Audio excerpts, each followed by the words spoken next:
ملګرو نن به پښتون افغان خبرې کوو. د پښتون افغان متعلق درې نظریات. یو نظریه دغه ده چې پښتون یا افغان د ابراهیم علیه السلام د بیبي کتور اولاد دي. دویمه نظریه دغه ده چې پښتانه یا افغانان د حضرت یعقوب علیه السلام اولاد دي. دریمه نظریه دغه ده چې پښتانه یا افغانان آرین دي. څلورمه نظریه نن دور کې پرویز شاهین صاحب راایستلې دغه وایي چې نه پښتون یا افغان یو نوې نسل دی، یو نوې قام دی.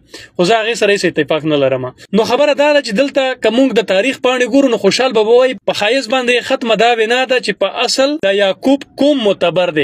نو دلته چې خوشحال به ویلي دي که نه، هغه وایي چې د یعقوب علیه السلام اولاد د بني اسرائیل دي. نو دلته د پرویز شاهین خبرې تقویت ختم شو.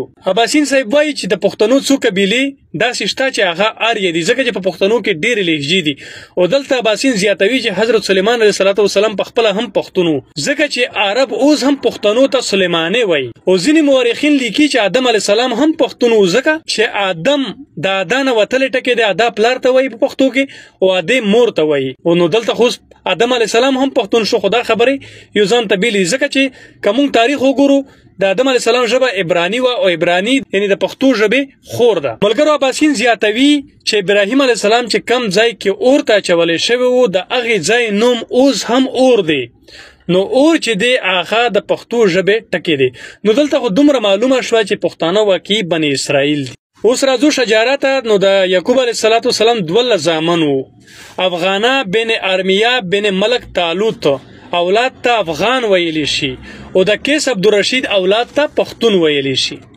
ملګرو تاریخ لیکي چې کله د بابل باچا یعنی د موجوده عراق باچا په یروشلم حمله وکړه، یروشلم یې فتح کړو، 9 لک اسرائیلیان یې د غلامانو په شکل کې عراق ته بوتلل. د یو څو وخت نه پس هغه خلک، هغه افغانان یا اسرائیلیان د عراق نه وتښتېدل، څوک افغانستان ته لاړل، څوک مدینه منورې ته لاړل. خو یاد دې وي چې تاریخ لیکي چې د مدینه منورې ته چې کم تلي وو او په افغانستان کې وو، د خلکو په خپلو کې رابطه قایمه دایمه و، تماس یې ټینګ وو.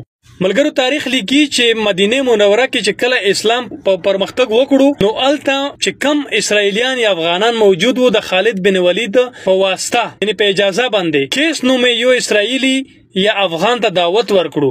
کیس مدینه ته لاړو او هلته سره د 40 کسانو اسلام قبول